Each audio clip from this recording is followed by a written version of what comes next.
right, welcome to the continuing Spring 2014 Center for Secure and Dependable Systems seminar series. Today we have a guest speaker, Dennis Haltiner, who's CIO of Party Light, online retailer, and he's going to talk to us about some real-world issues that they deal with instead of the academic stuff that I always talk about. So we'll hand it over to Dennis. Thank you. All right. Thank you, Jim. Yeah, my name is Dennis Haltiner, and I am the CIO at Party Light. Party Light is a direct sales and online retailer, primarily out of Europe. We do about $200 million in the U.S., but primary business is in Europe. Most of my experience has been in retail and consumer sales during the 30 years of my IT background. And I grew up in the days where we had the IBM mainframe computer with 3270 terminals attached to it. And we worried about security, was really worried about what was attached. So if you weren't attached to the computer, it wasn't much to worry about. I mean, so things have changed a lot. And during my presentation, I'm going to talk about some facts and share them with you, and I'm going to have some opinions. And I wanted you to realize that the opinions are mine. I don't necessarily share the same view as everyone in my company or my colleagues, certainly not as my friends and family. Jim, in his first presentation, talked a lot about how we're constantly being bombarded with all these news articles about cyber threats and cyber breaches. And they keep on coming, and every week we see more and more. And as he mentioned, we are under attack. And I firmly believe that is right. We are under attack. And it's easy to pass it off as what we call FUD. Does everybody know what FUD is? Fear, uncertainty, and doubt. It's how you sell anything in the computer industry. It's easy to pass that off, but the more you think about it, and then this is just one example, of fairly senior people saying this is something real, and I tend to believe it is something real. It's of the same ilk, if you will, of mafia and drug cartels. Cybersecurity is that impactful to our economy and to our freedom. We are behind. I'm going to share with you a number of observations, what I'll call from the front line, because that's where we are. We're on the front line, where we deal with consumer privacy and consumer credit card security all the time. There's been rapid changes in technology that are really making it harder to stay secure. We're not moving as fast. Traditional security tools that we've been relying on for decades are starting to prove very ineffective. And there's a lot of conflicting interest. Security at what cost? I'll talk about it. But the retailer is not necessarily motivated to be the most secure. And then I want to talk about some wish list, some things that I see on the horizon or wish would come that I think can make a real difference in the battle. First of all, the technology change. Remember, I talked about being the IBM mainframe, and we had these 3270 terminals connected. I didn't worry about anything but the perimeter. I worried about the cables. If you didn't have physical access to the terminal, you couldn't get into my computer. So everything was secure. It was all about protecting physical access. PCs came around in the early 80s, and we had modems, and we started worrying a little bit because now there was another way to access, but still it was very controlled. You know, I could focus on those specific points of vulnerability and still felt pretty secure. Then about 20 years ago came this thing called the internet. And ever since then, the world has changed dramatically when it comes to IT security, particularly in the retail and consumer goods. If I look at total users of the internet over the last 10 years, it's grown by about 500%. And something happened in 2007. Does anybody know what that is?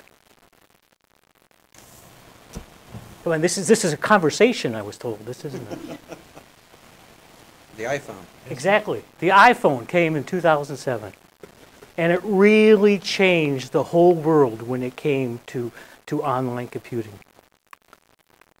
If I look at the mobile world, 2/3 of all adults use a mobile device to connect to the internet. But when they do that, they've introduced a lot of threats. 31% of adults have received a text message saying, call this number or hit this link. 35% of adults say, well, I've lost my cell phone, so we don't know where it is anymore. And I saw this statistic the night before I came when I live in Boston, and it was on the news that New York police said 40% of all robberies are about the cell phone. They want the phone. Another technology that's really changed things is what I call unsecured Wi-Fi. We have Starbucks, we have airports, we have airplanes now where I can get in Wi-Fi. 2/3 of all adults access their social network or email on unsecured Wi-Fi. 24% access their bank accounts. 31% shop online. Even though they know the dangers, and recently it was just made public with the man-in-the-middle attack with iPhones and iPads, all happens on an unsecured network. In the last 3 or 4 years, one of the biggest things to impact me is what they call BYOD. Anybody want to tell me what that is? Bring your own device. Bring your own device. 3 or 4 years ago, this was never allowed. Now, 89% of IT departments in business support some form of BYOD. The most common is cell phones. We let you bring your cell phone, your smartphone, into the organization so you can get corporate email, access certain information. And 69% of executives think this is a really good idea. We're saving money. The employees are happier. Reality is, though, when I bring mobile, tie it to unsecured, and then bring it in to my corporation, past my perimeters, I really lost control. So there's unknown third-party apps. Where is the company data? Who took it at Starbucks? Where is that data? And most concerning to me is the disgruntled employee who now has access to all this data. Before it was, I knew where the data was. I no longer know where the data is. I no longer know what data they have. Okay, quiz time. It's trivia. Steve Jobs just returned in 2000. This was 1997, I believe. Yeah, as it's Apple's new leader. It was in deep financial trouble. What major company bailed them out with a $150 million investment? They pretty much saved Apple. Microsoft, yes. As ironic as that is, does anybody know the reason why? Trust law or something like that? No, it was actually, they were in a war with Netscape for the #1 browser. And it was a deal to get Windows IE on the Macs. So for 5 years, Safari wasn't on the Macs. It was actually Internet Explorer. Just interesting bit of trivia. Another technology that's really changing the way we secure our environments or think about security is cloud computing. Gartner, a leading IT research firm, for the last 4 years, cloud computing has been the only item on the CIO agenda that's been there all 4 years. I had to make a presentation for our board of directors, and they wanted to know what cloud computing was. So I could talk about public clouds and private clouds and platform as a service and infrastructure as a service and software as a service.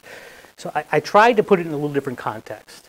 I said, think about software in these 3 categories. It's something I built. I write the code. It's something I do myself. It's something I buy. I may modify it, but I buy it and I install it. Or it's something I just use. And I said, each one of those in our environment has a place. I'm going to do custom development for things that add unique capabilities or bring competitive advantage. Something that makes me unique or gives unique value. That tends to be large development projects, large in-house staff, and it's going to be slow and costly to change or update. But there's a place for it.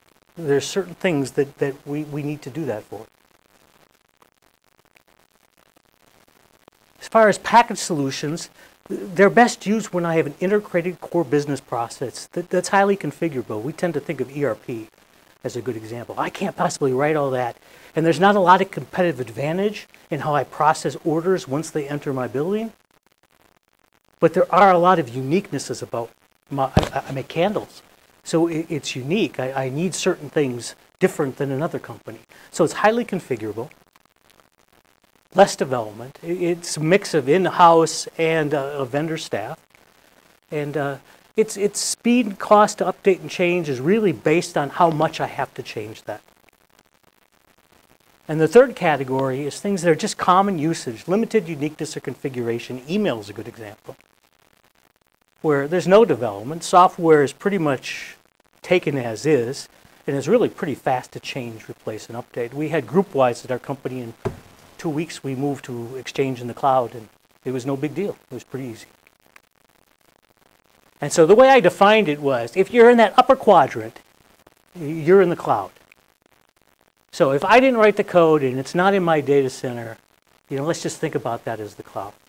So that's the way we have sort of defined it, at least in non-technical terms, with most of the people we deal with. And the reason that is important is because there's a lot of business incentive for us to go there. We find that customer development is inflexible. There's high capital investment. And there's a big push in industry today to reduce the amount of capital we use. We require a lot of specialists on staff to manage that custom development. It's very resource intensive. We buy and build for the peak, and we focus is really on the IT utility and operations.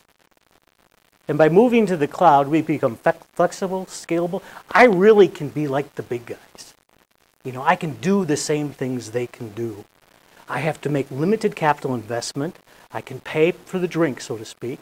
I can rent the specialists when I need them. I buy what I need when I need it. During Christmas, I increase my capacity. In January, I decrease it. And my focus is on delivering service to the business. So back when I started in 2011, this is our portfolio. And we had a fairly tight perimeter. We could really look and say, I knew. I was doing some FTP, and I was doing some real-time IP integration, but for the most part, I knew where my data was. It was in my data center, and I could control it. And we've been on this push, and this is where we are today. I'm going to give you just a little example of how that happened. I'm entering an order, and there was 26 actually different vendors involved or pieces of software running. Outside of my control, I just picked the highlights. But right now, our e-commerce platform is software as a service. And so it's external to our data center. And they actually use Amazon Web Service as their hosted environment. I use eDialog for all my email campaigns. I link to Limelight to host my content so I get better performance from around the country and around the world. I use a firm called PM Digital that integrates with my sites so I can do targeted advertising and optimization of marketing and search engines. I use Site Catalyst so I can create automatic campaigns based on where you click and what you do. I know where you're going. I use Bazaar Voice so I get feedback on what you like this product, what you don't like of this product. I use ZMags, which gives me a different interface, a catalog type. I want to romance the customer sometimes. Some want to go shopping, some want to be romanced. So it gives me another platform, another way to engage my customer. Sales tax, I use a firm called Vertex that helps me with sales tax around the world. So I don't have to maintain that and keep it up to date. Payment providers, be it for the bank or for credit cards, I go directly to payment providers integrated with my online transaction. All of this is happening when I hit submit my cart. FedEx and UPS I integrate to get shipping options and schedule delivery. AppNet and Gomez I use. I have links on the server so that I can get performance of all the different integration steps so I know how things are happening. All of these create areas of vulnerability in my online transaction that 4 years ago didn't exist. So my ability to manage the perimeter is paramount, but I'm losing the battle. What's going to happen in 2017 when I no longer have anything in my data center? It's a bit like playing a game of Risk. Anybody play Risk? I love the game. I always went for Australia because it was easy to protect the perimeter. The reward was only 2, but it was easy to do. The cloud is like this. The cloud's trying to protect Asia. The reward is much, much higher, but it's much harder to protect. So protecting the perimeter is not really a sufficient strategy. I have lack of visibility. I'm relying on someone else that I don't necessarily have control of. It's a shared infrastructure and networks, so it's much more complex to run. We never designed interfaces when I was growing up to be secure. We designed them to be efficient. We just trusted everybody. If you were inside my perimeter, well, you must be okay. I never had to verify that.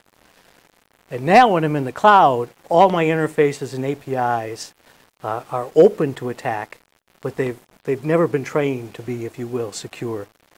And data protection in motion. You know, we encrypt credit cards. Everybody encrypts credit cards. Target breach had nothing to do with encrypting credit cards. They captured the information that was in memory before it was encrypted. So now we have to worry about data in motion. When it was in my data center, I never had to worry about those things. I want to talk a little bit about some of the tools we've been using to manage security in the past and what I think some of the limitations are. First, passwords. Passwords, I have no idea when they started. I know for certain they've been around for at least 2,000 years. Because the Roman army used to use them every day. They'd have a new password of the day. So if you tried to get another camp, there's always a password, and you had to know your password.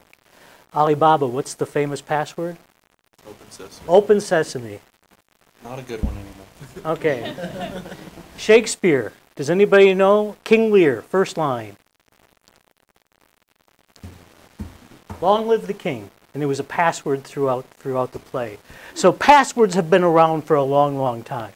The first computer password was developed in the early 1960s. Most historians agree with this. At MIT, they had a shared computing infrastructure, and you could get 4 hours block of time. And I don't even think they had IDs. They just, this is your password, and you would sign in. One bright, engaging student said, this isn't enough time for me. So he asked the computer to print out all the passwords so he could use another one. So that was the first password theft in 1962. Passwords are easily stolen, guessed, and phished. The most common password in the world is password 1. Compliance. Yeah, I come from an industry, we try to be secure. I live in the state of Massachusetts. Massachusetts has its own privacy law. So everything I do, we have to make sure it abides by that privacy law. I use credit cards. That means I have to abide by PCI. Here is PCI's list of things I need to do. What I have to do to every firewall, what protections and viruses I have to run. It's all documented. I can go on and I have HIPAA for any health care for my employees. I have SOX for all financial controls. I have Internet Audit that has its own set of compliance controls. COBIT, which is a normal industry standard for IT. I go on and on and on, and it becomes very, very complex and very difficult to deal with all the various regulations, all trying to make me secure. But reality is compliance does not equal security. 75% of the companies that had credit card breaches last year were compliant. If the primary goal is compliance, we're simply making our adversary, we're giving them our playbook. So we give them this, you know what I'm going to do, how I'm going to protect my firewalls. Oh, and I'll make it easy for you. I'll put it in a book, and I'll let you go buy it. So we've pretty much given our adversaries, they know exactly what we're going to do. They know our defense. We've given them our playbook. Another common tool is firewalls. Nothing wrong with firewalls. You know, it's a basic way to protect anything that's on the other side. The problem is they're very difficult to navigate. What should and should go through. They tend to stop the wrong things and allow the wrong things. There's a high rate of human error. And virus protection. It's great for the history, the things that have been there. But new viruses coming out, 80% aren't found by virus protection, at least the first few months. So the most vulnerable, the most critical of vulnerabilities, it's not going to stop. And the problem with today's tools in my industry, the front end, is they're all focused on preventing what people have attacked in the past. And our adversaries are out there looking at what can I do in the future. Give you another example. iPhone, we said, was introduced in June 2007. By July 2007, there was a jailbreak for it. Now I want to talk a little bit about the economics, if you will, of security in consumer and retail. It's security at what cost? These are two figures I got out of some recent research. Most people have said that 1 trillion is not really appropriate because it talks about all these indirect costs and cost to society and lost opportunity costs. Most people say the real direct costs are about $100 billion, $113 billion. And so in any case, it's a big, big, big number. That's a lot of money. We do know it's growing. Successful attacks in 2013, 18%. Now what we did is we looked within a company, within a business, so within the retail and consumer sector, we know that successful attacks have gone up 18%. And again, in consumer and retail, we recognize the cost of those was about 26%. We also know that revenue from these attacks is really just a fraction of what the cost is. The botnet that generates 1/3 of spam email generated $2.7 million for its owners, if you will, in 2013. We annually spend $1 billion to protect ourselves from that. Even more interesting, the credit card business. Stolen credit card you can buy online, depending on its value, between $2 and about $30. And the half-life of a credit card is about a month. Because the older it gets, the less value it is.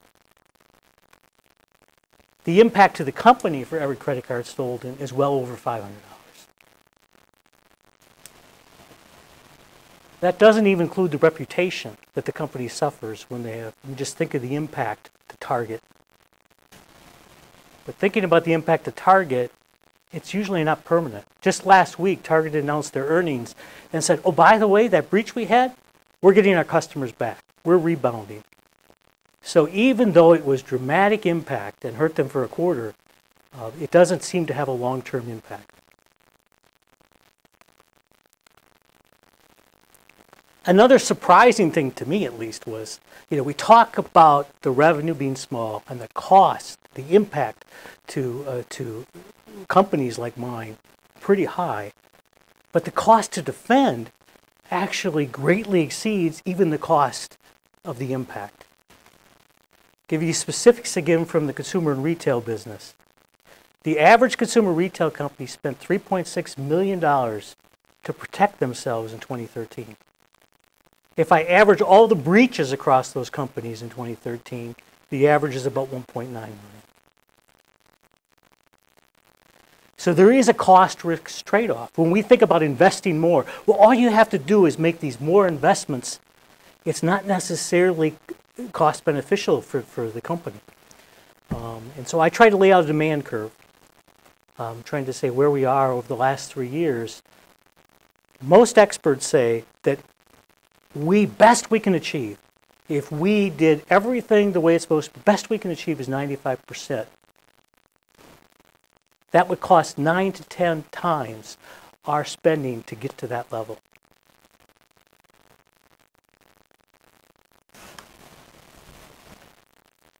Beyond just the financial aspects, there's an impact to convenience. too much verification is going to cause inefficiencies at the store, which have some real bottom line impact. And for an online retailer like me, that means you're going to abandon your cart, and I'm not going to get the sale at all.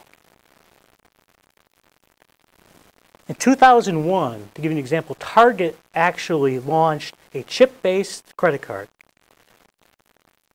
And they took it away in 2004 because it added a few seconds to every transaction, and they made the checkout process inefficient. They were much more concerned about the efficiency than the security. The other problem we have is there's much more value in collecting the information than protecting it. Another example, Target. I have some good friends at Target. That's where I got these statistics. They had the ability to accurately predict, based on what you bought over the last few months, that you were pregnant and when your due date was. So using that information, coupons at checkout, all sorts of things, emails, the information they gather through that checkout process is enormously valuable to them. Give you an example.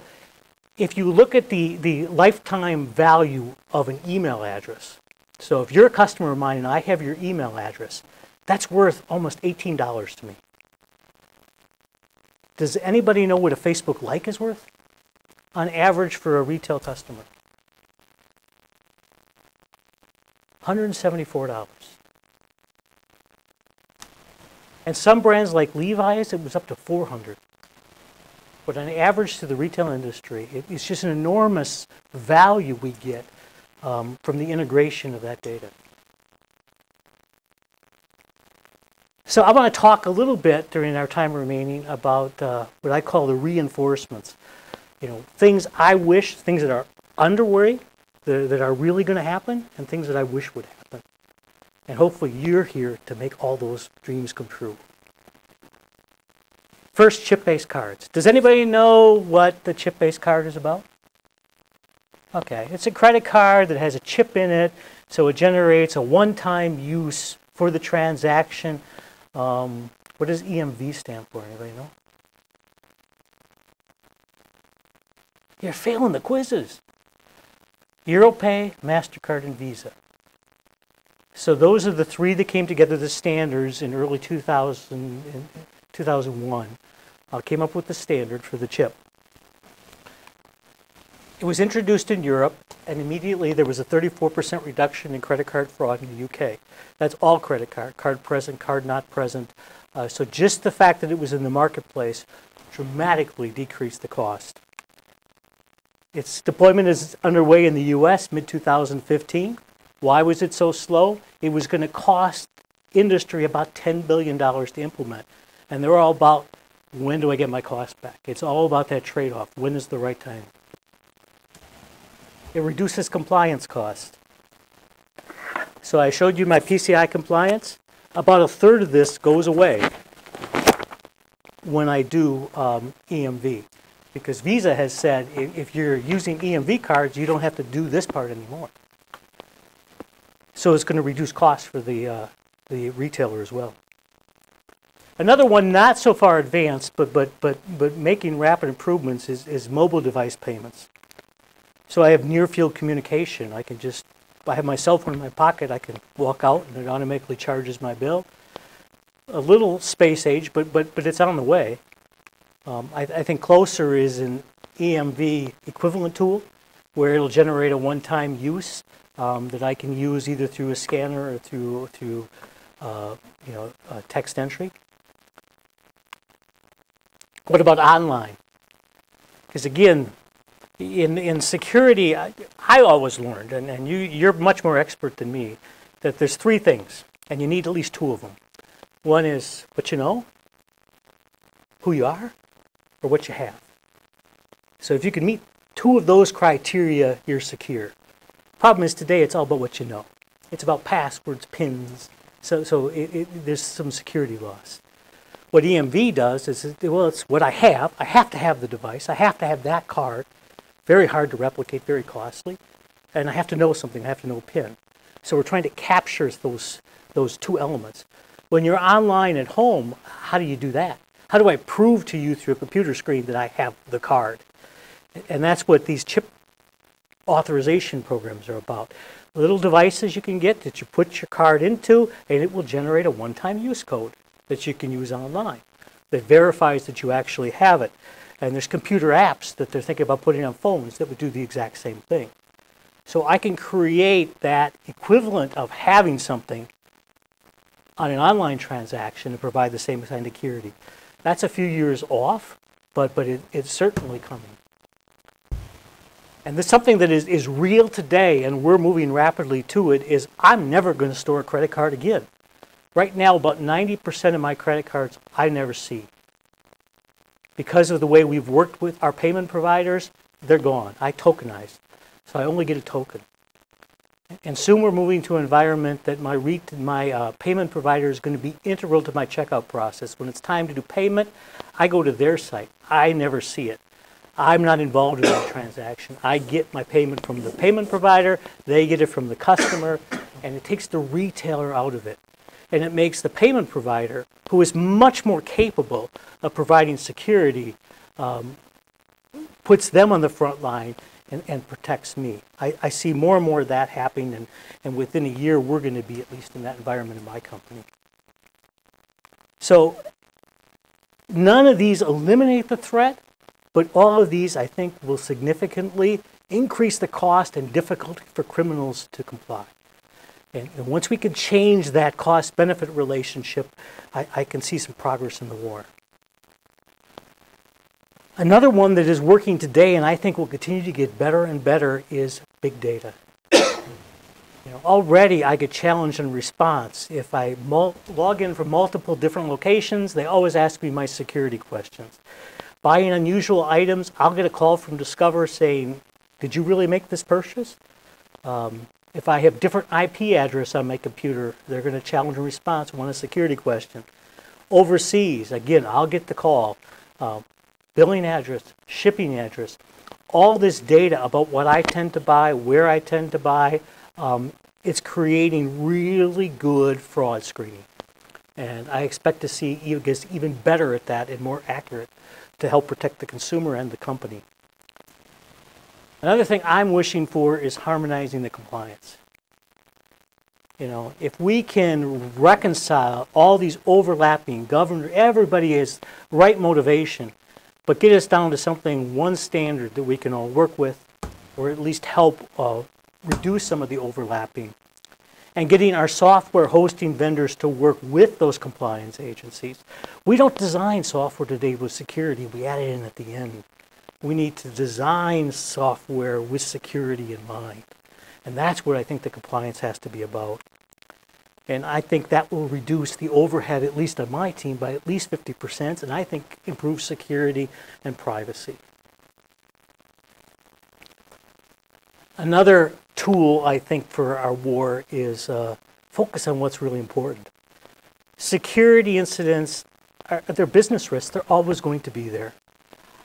Perimeter defense is not 100% effective. So I need to really prioritize what information is important. And I need to really focus on that information. Not that I don't want to protect everything, but some things, the crown jewels, really need to be protected. And we need strategies that focus more on that than on trying to protect the perimeter. And finally, I think the most powerful weapon we have is empowering the individual.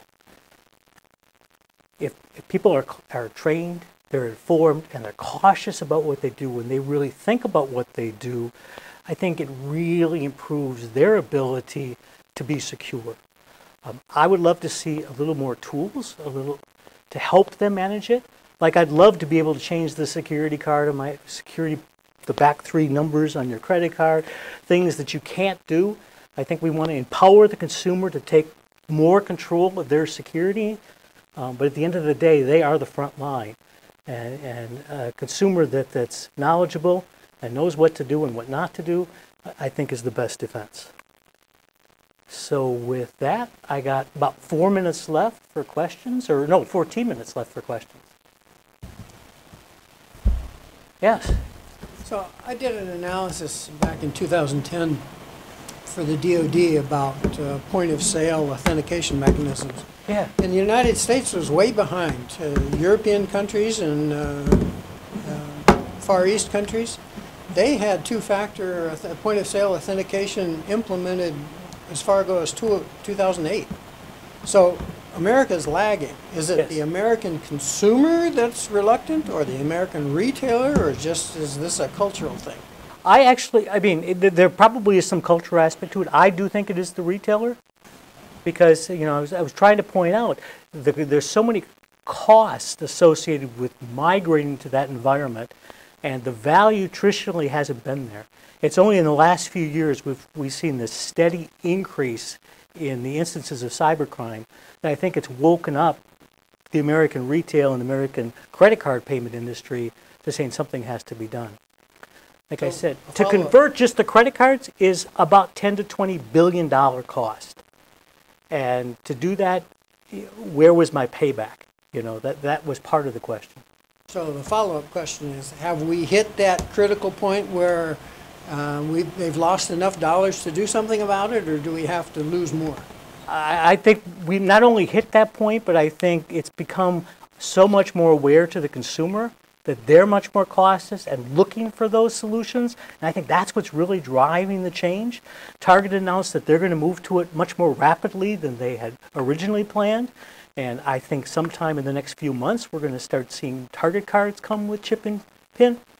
So I really think it's the visibility that all these breaches have made that the consumer is now starting to push the retailer into providing higher security. Thank you. It's a very good question. Yeah. So I had a question. You said, because you do online business, you said online business might start moving towards a payment provider as authenticating all the purchases. Wouldn't that just create a concentrated focus for attackers to actually steal a larger database of credit cards or debit cards? Well, yeah, the database already exists. So Payment Tech is an example where a lot of people, Chase Payment Tech, where a lot of different retailers will use them to process through Visa and MasterCard the payments. So I use them today. It's just I capture the credit card information and then I send it to them. So they already have that store, if you will, and they are a prime target. So if somebody wanted all the world's credit cards, that's where you'd go to get it. They have that information. So what we're trying to do is, rather than have the retailers and have all these front lines having those credit cards, to put it in some place where it's like the Fort Knox, if you will, of credit cards. The security and the controls, they can invest in that because they're doing it for everybody. But you're right, it does centralize some of those points of attack, but it's already been centralized. It's just I replicate that outside, and this way I wouldn't have to. Yeah. So I've got two very different questions. Sure. I'll start with the first one. I'm looking at your chart where you're showing, you know, the revenue for the attacker, the cost to the business, basically the loss, I assume, per Yes. attack, and the cost Well, for defense. detection and recovery, yeah. Yes. And, I mean, I could see a CFO or everything looking at it and said, wait a minute, we are spending a lot more on defense than it would cost us per attack. Right. How do you make the argument to them that, yes, that is true, but if we did nothing on defense, the cost of the attacks goes way up because we haven't protected ourselves from anything? Right. I mean, what type of data do you show them to convince the CFO we're spending at least as much as we need to? We need to spend more, but we're spending at least as much as we need to. Don't cut my budget. Right. The chart I'm going to show up is what I would use. This is data we collected and information we have from history. So we know if we didn't, you know, from companies that don't have as much security, that, the breaches are much higher. To companies that have more security, the breaches are much lower. And it helps us sort of build that, if you will, from an economic standpoint, that demand curve that says more investment in security gives me this return, less investment gives me this risk. So we want to stay, from a retailer standpoint, I want to be in the knee of the curve. I don't want to spend more than I'm going to get dollar back, and I don't want to spend less than I'm going to lose. if that makes any sense. Yeah, no, it makes a lot of That sense. square up there is the knee of the curve? That is right where we are today. So I looked at overall the industry, for example, and if you assume $120 billion in loss, Gartner said that $60 billion is spent purely on software for security prevention. And we know that software is about a third of the budget for most IT organizations. So I calculated that out to be about $180 billion in total would be spent versus $120 billion in loss. So that's where we are today on the curve.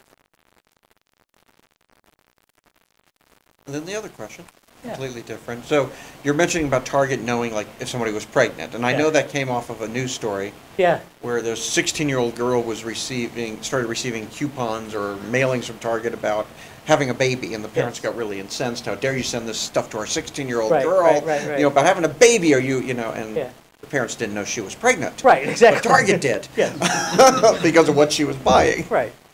Obviously, there's pushback due to privacy issues there and concerns with the things the big data can give the retailer and what the customers want. How do you balance that in your decisions of what you do and how you use that data for marketing? Yeah, I mean, Your daughter's very interested in this answer. and I explained to her last night, it was, I keep on getting these ads on my screen for Christian Mingle, and I'm not quite sure why. You know, I've been married happily I've been married for 30 years, so happily married for 37 years. You know, it's just, so what site did I go to? Where did I initiate this? And so those kind of things happen. To date, the value of those additional contacts has far outweighed the negative that we've seen.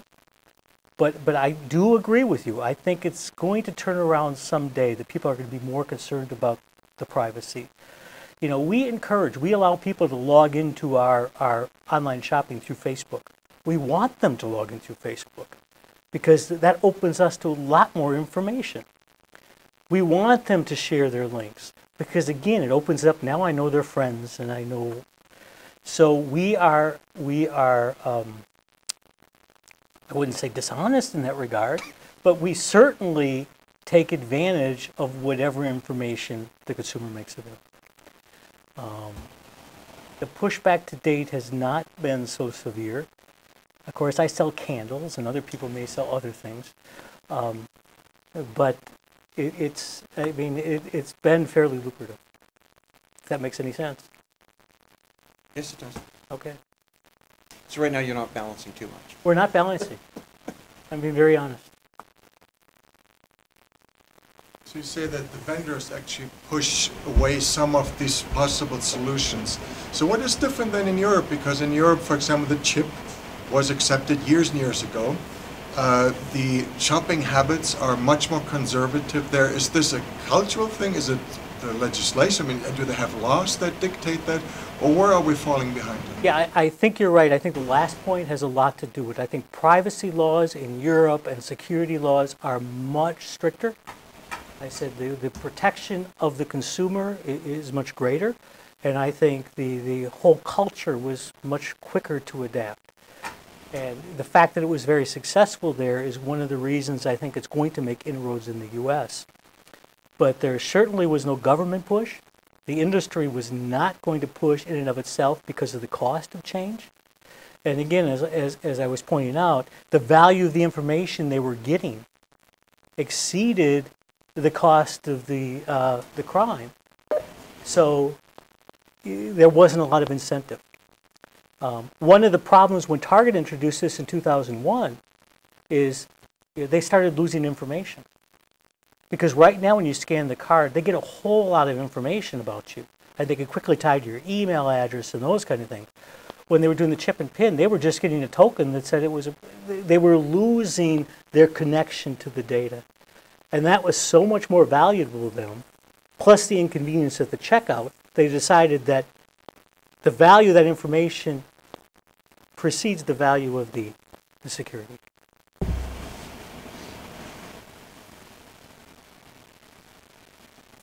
So going back, so you just said you got a token for every purchase. Yeah. How easy would it be to fraudulently take that token and then remake a purchase with it using your own system? Tokens one-time use only. Okay. So that's the same thing as a chip and pin, if you will, but we generate it behind the scenes.